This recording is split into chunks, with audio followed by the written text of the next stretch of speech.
Afinal, eu o amava. Quando ela disse aquilo, na frente de toda a família, eu poderia ter gritado, chorado ou saído daquela sala como uma vencida, mas eu apenas sorri. E esse sorriso, eu percebi depois, foi o momento em que tudo mudou. Escolhe, Bruno. Eu ou ela? Minha sogra, Dona Carmen, tinha 62 anos e uma habilidade impressionante de fazer qualquer sala parecer pequena demais para ela e para qualquer outra mulher ao mesmo tempo. Ela estava em pé, uma mão no quadril, a outra apontando para mim como se eu fosse uma mancha na sua sala de estar perfeita.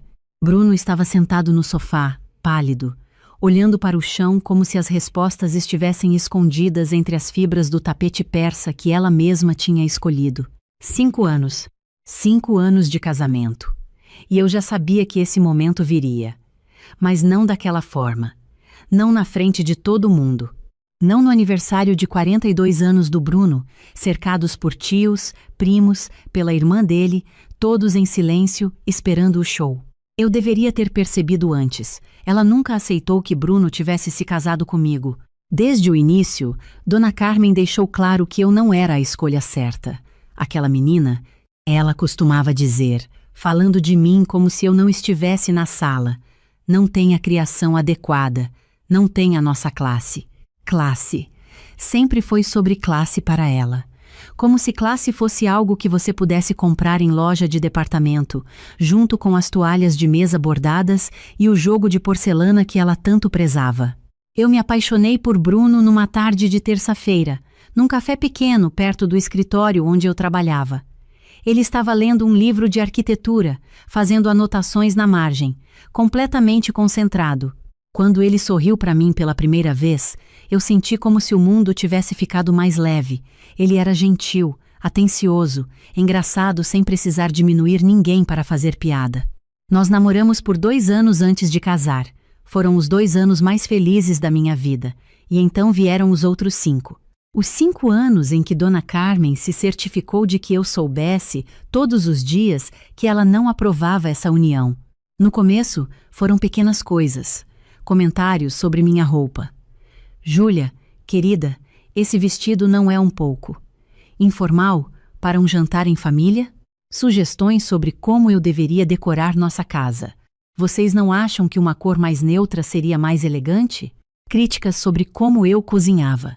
Meu Bruno sempre amou meu bife Wellington. Você já tentou fazer? Bruno sempre defendia a mãe. Ela só quer ajudar, amor. Ela foi criada de um jeito diferente, como se isso justificasse tudo. E então começaram as manipulações maiores. Dona Carmen tinha uma habilidade especial de fazer com que toda decisão nossa precisasse passar por ela primeiro. Quando decidimos viajar para Paris, ela ficou doente na semana da viagem. Tivemos que cancelar.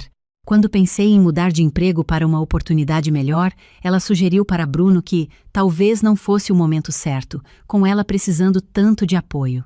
O apoio que ela precisava, claro, era financeiro. O apartamento dela, um 3/4 amplo em Pinheiros, tinha sido comprado pelo falecido marido dela, o pai do Bruno, 20 anos atrás. Mas Dona Carmen nunca trabalhou um dia na vida. Ela dependia da pensão e cada vez mais de ajudinhas do Bruno. É minha mãe, Júlia. Eu não posso deixar ela sem nada. Ele dizia sempre que eu sugeria que talvez ela pudesse procurar maneiras de se sustentar sozinha. Ela tinha 62 anos, não 90, mas Bruno não conseguia ver. 3 anos atrás, no nosso aniversário de casamento, Bruno me deu um presente. Um envelope com uma escritura dentro. Eu me lembro de abrir e ver meu nome lá, sozinho.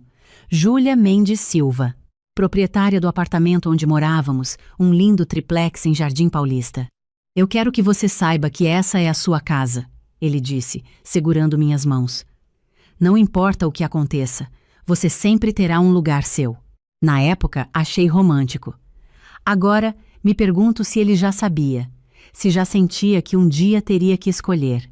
Voltando para aquele aniversário dele, aquele momento no sofá, Dona Carmen estava esperando. A sala inteira estava esperando. Eu poderia sentir os olhos de todos em mim, curiosos, alguns até ansiosos pelo drama. Eu olhei para Bruno. Ele finalmente levantou os olhos do tapete e me olhou de volta. Havia algo ali, uma súplica silenciosa. Ele queria que eu facilitasse as coisas, que eu dissesse que estava tudo bem, que eu fosse embora sem fazer cena. Mãe, ele começou, e sua voz estava fraca. Não precisa ser assim. Precisa, sim, ela cortou. Eu te criei sozinha depois que seu pai morreu. Eu sacrifiquei tudo por você. E agora? Agora você escolhe essa mulher, que nem ao menos consegue me dar netos ao invés da sua própria mãe? Ah, sim, os netos. Mais um tópico favorito dela. Bruno e eu tínhamos decidido não ter filhos, pelo menos não ainda. Eu estava construindo minha carreira, ele também. Mas para Dona Carmen, isso era só mais uma prova de que eu era egoísta. Eu respirei fundo, e foi naquele momento, naquele exato momento, que algo dentro de mim clicou. Eu me lembrei de algo que meu pai costumava dizer, antes de morrer, quando eu tinha 20 e poucos anos. Júlia, nunca deixe ninguém te fazer sentir pequena, especialmente não alguém que você sustenta. Sustentar. Essa palavra ficou ecoando na minha cabeça. Foi quando me lembrei de uma conversa, meses atrás. Bruno estava preocupado com as contas da mãe. O apartamento dela precisa de reformas, ele disse, mas ela não tem dinheiro guardado. Então ela pode vender e comprar algo menor? Eu sugeri. Ela não pode vender. O apartamento não está no nome dela. Eu tinha franzi a testa. Como assim? Seu pai não deixou para ela? Não. Ele deixou para mim. Ele queria garantir que eu cuidasse dela, mas também que eu tivesse controle sobre o patrimônio.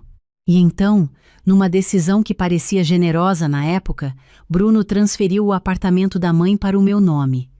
Assim ela não pode vender se tiver uma crise. Ele explicou. E você, sendo proprietária, pode controlar melhor as reformas, as contas de condomínio. Na época, eu protestei. Isso é responsabilidade demais, eu disse. Você é minha esposa.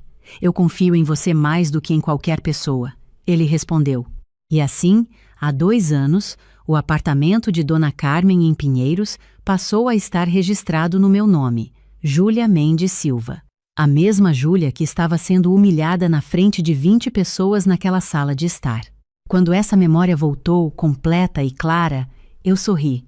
Não foi um sorriso feliz. Foi um sorriso de reconhecimento, de compreensão, de poder. Bruno, eu disse, e minha voz estava mais calma do que eu esperava. Você não precisa escolher. Ele piscou, confuso. Dona Carmen estreitou os olhos. O quê? Ele perguntou. Você não precisa escolher entre mim e sua mãe. Eu repeti, ainda sorrindo, porque eu já escolhi por você. Me levantei. Peguei minha bolsa e, antes de sair, olhei diretamente para Dona Carmen. Obrigada pelo jantar, eu disse. Foi esclarecedor. Saí daquela festa e fui direto para casa. Nossa casa. Minha casa. Sentei no sofá, ainda de salto alto e vestido de festa, e peguei meu laptop. Eu poderia ter confrontado ela ali mesmo. Poderia ter gritado, feito escândalo, dito tudo o que estava pensando há 5 anos. Mas qual seria o ponto? Pessoas como Dona Carmen prosperam no drama. Elas querem a briga porque, no fim, elas sempre encontram uma forma de se fazer de vítimas. Não, eu não ia dar a ela esse prazer. Na segunda-feira de manhã, liguei para uma amiga que trabalhava no mercado imobiliário. Fernanda era discreta, competente e não fazia perguntas desnecessárias. Fernanda, eu preciso vender um apartamento, rápido. Qual apartamento? Ela perguntou. 3 quartos em Pinheiros, vista para o parque, reformado há 5 anos, escritura limpa. Houve uma pausa. Júlia, você tem certeza? Absoluta. Esse mercado está aquecido. Consigo avaliar ainda hoje se você quiser. Quero. Ela foi até lá naquela tarde. O apartamento estava impecável, é claro. Dona Carmen sempre foi meticulosa com limpeza e organização, uma das poucas qualidades dela que eu reconhecia. 1.800.000, Fernanda disse. Talvez 2 milhões se esperarmos o comprador certo. Quanto tempo para 2 milhões? 6 meses, talvez menos. E para 1.700.000? Ela mordeu o lábio. 3 semanas. Então vamos de 1.700.000. Publique amanhã. Não contei para Bruno. Não naquela noite, nem na seguinte. Ele estava dormindo no quarto de hóspedes desde a festa, e eu honestamente não tinha energia para ter aquela conversa ainda. Eu precisava de espaço para processar tudo. 5 anos de pequenas humilhações, 5 anos de me sentir menos do que eu era, 5 anos de ouvir que eu não era boa o suficiente. Não mais. O apartamento teve 4 visitas na primeira semana, uma oferta séria na segunda. Um casal jovem, ela grávida do primeiro filho, ele ansioso para fechar antes que o bebê nascesse. Eles estão oferecendo 1.650.000 à vista, Fernanda me ligou na quinta-feira. Querem a escritura transferida em 30 dias. Aceito. Júlia. Aceito, Fernanda. Prepara os documentos. Foi só depois de assinar a promessa de compra e venda que eu contei para Bruno. Ele chegou em casa naquela noite tarde, depois de jantar com a mãe. Ele ainda estava fazendo isso, jantando com ela 2, 3 vezes por semana, como se nada tivesse acontecido. Precisamos conversar, eu disse quando ele entrou. Ele suspirou. Júlia, eu sei. Eu sei que a minha mãe passou dos limites naquele dia. Eu falei com ela. Ela vai se desculpar. Eu quase ri. Dona Carmen desculpando-se era algo que eu tinha que ver para acreditar. Não é sobre desculpas, eu disse. É sobre respeito e limites, e sobre o fato de que por 5 anos eu tentei ser a esposa perfeita, a nora perfeita, e nunca foi o suficiente para ela. Ela só precisa de tempo. Ela teve 5 anos, Bruno. 5 anos de tempo. Respirei fundo. Eu vendi o apartamento dela. O silêncio que se seguiu foi tão profundo que eu podia ouvir o relógio da cozinha fazendo tic-tac. Você... o quê? O apartamento de Pinheiros, o que estava no meu nome. Eu vendi 1.650.000, escritura transferida em 30 dias. Ele ficou branco, completamente branco. Júlia, você não pode fazer isso. Aquele é o apartamento da minha mãe. É onde ela mora. Eu corrigi. Era onde ela morava, e na verdade era meu apartamento. Meu nome na escritura, lembra? Você mesmo fez questão de colocar assim. Mas era para você cuidar dele, não para vender. E eu cuidei. Por 2 anos, paguei condomínio quando ela não tinha. Organizei reformas, me certifiquei de que estava tudo em ordem. E agora estou exercendo meu direito como proprietária. Onde ela vai morar? Ele perguntou, e sua voz estava subindo. Você pensou nisso? Minha mãe tem 62 anos. Ela tem a pensão do seu pai. Ela pode alugar um apartamento menor, um quarto e sala em algum bairro mais em conta. Muitas pessoas vivem com muito menos. Júlia, isso é loucura. Você não pode. Posso, sim. E já fiz. Olhei para ele, realmente olhei, e vi o homem que eu tinha amado tanto, o homem que lia livros de arquitetura em cafés e que uma vez me disse que eu era seu lugar seguro. Bruno, ela me deu um ultimato. Você se lembra? Na frente de 20 pessoas, ela disse para você escolher entre ela e eu. Ela estava com raiva. Ela estava sendo ela mesma, pela 1000ª vez. E você sabe o que mais? Você não escolheu. Você ficou ali sentado, olhando para o chão, esperando que o problema se resolvesse sozinho. Ele passou a mão pelo rosto. Então isso é o quê? Vingança? Não. Isso é consequência. Me levantei. Durante 5 anos, eu fui complacente. Eu aceitei os comentários, as críticas, as manipulações. Eu achei que, sendo paciente, eventualmente ela me aceitaria. Mas pessoas como a sua mãe não aceitam. Elas conquistam território. Ela é minha mãe. E eu sou sua esposa. Minha voz finalmente saiu mais alta do que eu pretendia. Eu sou sua esposa, Bruno. Não sou uma rival da sua mãe. Não sou alguém com quem ela compete. Eu sou a pessoa que você escolheu para construir uma vida junto. Você está sendo egoísta, ele disse. E essas palavras doeram mais do que eu esperava. Talvez eu admiti. Ou talvez eu esteja, pela primeira vez em 5 anos, me colocando em primeiro lugar. Talvez eu esteja desenhando a linha que deveria ter desenhado há muito tempo. Eu peguei minha bolsa de novo. Parecia que eu estava sempre pegando minha bolsa e saindo ultimamente. Onde você vai? Ele perguntou. Hotel. Eu preciso de espaço. E você? Você precisa decidir o que quer de verdade. Se quer uma esposa ou se quer ser filho da mamãe pelo resto da vida. Eu me hospedei num hotel boutique em Jardins. Não era luxuoso, mas era limpo, silencioso e ninguém me conhecia ali. Por 3 dias, desliguei meu celular durante o dia e só chequei mensagens à noite. Havia 17 ligações perdidas de Bruno, 23 da Dona Carmen, mensagens da cunhada, da sogra da amiga da sogra, de parentes que eu mal conhecia. Todas dizendo a mesma coisa.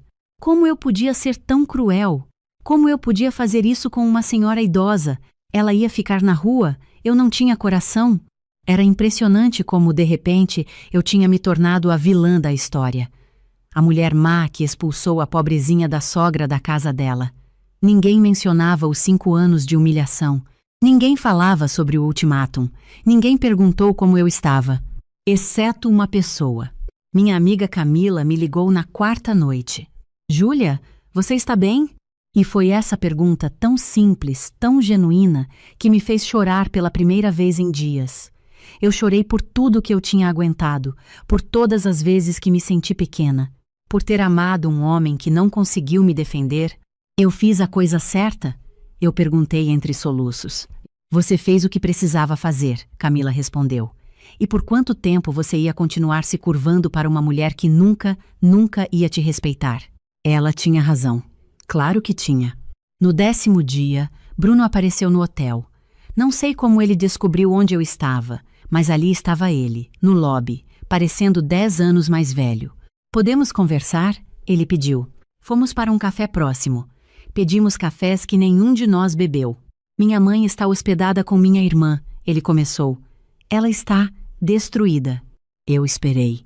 Não ia facilitar para ele. Ela não para de chorar. Ela diz que você destruiu a vida dela. Bruno, eu vendi um apartamento que era meu. Não destruí a vida de ninguém. Você sabia o que aquilo significava para ela? E você sabia o que seus 5 anos de cumplicidade com ela significaram para mim? Ele ficou em silêncio. Bruno, me responde uma coisa, honestamente. Se a situação fosse inversa, se fosse minha mãe humilhando você durante anos, fazendo você se sentir menos, te dando ultimatos, você ficaria do meu lado ou do dela? Ele abriu a boca. Fechou. Olhou para a xícara de café. E nesse silêncio, eu tive minha resposta. Eu te amo, ele disse finalmente. Mas ela é minha mãe. Eu não posso simplesmente abandonar ela. Ninguém está pedindo para você abandonar ela. Estou pedindo para você colocar limites, para você me defender, para você reconhecer que o comportamento dela não é aceitável. Ela vai mudar. Não vai. Minha voz estava cansada agora. Ela teve 5 anos para mudar. E a cada vez que você justificou o comportamento dela, você disse para ela que estava tudo bem, que ela podia continuar. Então é isso? Acabou? Eu pensei cuidadosamente antes de responder. Não precisa ser, mas precisa ser diferente. Precisa de terapia de casal. Precisa de você aprendendo a dizer não para sua mãe. Precisa de limites reais, não apenas promessas. E o apartamento? O apartamento está vendido. Ela precisa encontrar outro lugar para morar. Com o dinheiro da venda, posso ajudar com alguns meses de aluguel em algum lugar. Mas Bruno, ela precisa aprender a se sustentar. Ela tem 62 anos, não 90. Ele passou a mão pelo cabelo, um gesto que eu conhecia bem. Era o que ele fazia quando estava sob pressão. Eu preciso pensar, ele disse. Tudo bem, pensa. Mas o interessante é que eu já não estava mais esperando. Já não estava mais na ponta dos pés, ansiosa para saber se ele ia me escolher. Pela primeira vez em 5 anos, eu estava bem comigo mesma, independente da decisão dele. Isso, percebi, era liberdade. A escritura foi transferida 3 semanas depois, como combinado. O casal jovem ficou encantado com o apartamento. Ela, grávida de 6 meses agora, estava decorando o quarto do bebê mentalmente enquanto fazia o tour final. É perfeito, ela disse, segurando a mão do marido. Nosso bebê vai crescer aqui. Eu sorri. Um sorriso verdadeiro dessa vez. Espero que vocês sejam muito felizes. Do dinheiro da venda, separei 300 mil. Era o suficiente para Dona Carmen dar entrada em um apartamento menor, ou para viver confortavelmente por alguns anos se soubesse administrar. Transferi para uma conta no nome dela. Ela nunca agradeceu. Na verdade, ela nunca falou comigo de novo. Mas eu recebi, via Bruno, a informação de que ela tinha alugado 2 quartos em Santo Amaro e estava se ajustando. Bruno e eu fizemos terapia de casal por 4 meses. No começo, foi desconfortável. Ele ficava na defensiva toda vez que a terapeuta apontava seus padrões de comportamento. Mas lentamente, muito lentamente, ele começou a ver. Ele começou a ver como ele sempre colocava as necessidades da mãe acima das minhas, como ele usava, mas ela é minha mãe, como justificativa para tudo, como ele, na verdade, tinha medo de decepcionar ela. Meu pai morreu quando eu tinha 15 anos, ele disse numa sessão. E minha mãe, ela se sacrificou tanto por nós. Eu sempre senti que tinha uma dívida com ela. E quando essa dívida acaba? A terapeuta perguntou gentilmente. Ele não tinha resposta. Hoje, 1 ano depois daquele aniversário fatídico, Bruno e eu ainda estamos juntos. Mas é diferente. Ele aprendeu a dizer não para a mãe. Ainda visita ela, ainda ajuda financeiramente quando necessário, mas há limites agora. Limites que eu estabeleci e que ele, finalmente, respeita. Dona Carmen ainda não gosta de mim. Provavelmente nunca vai gostar. Mas ela aprendeu que não pode me desrespeitar sem consequências. E eu aprendi que amor próprio não é egoísmo, é necessidade. As pessoas me perguntam às vezes se eu me arrependo, se eu acho que fui longe demais vendendo o apartamento dela daquele jeito. E a minha resposta é sempre a mesma. Ela me deu um ultimato. Ela queria que eu desaparecesse. Então eu apenas parei de sustentar a existência dela nos termos dela. Eu desenhei meus próprios termos. E se há algo que aprendi em tudo isso, é que você ensina às pessoas como te tratar. Toda vez que você aceita desrespeito, você está dizendo que é aceitável. Toda vez que você se curva para manter a paz, você está sacrificando pedaços de si mesma. Eu passei 5 anos me curvando, me sacrificando, sendo a pessoa que cedia porque era mais fácil do que confrontar, até que não era mais.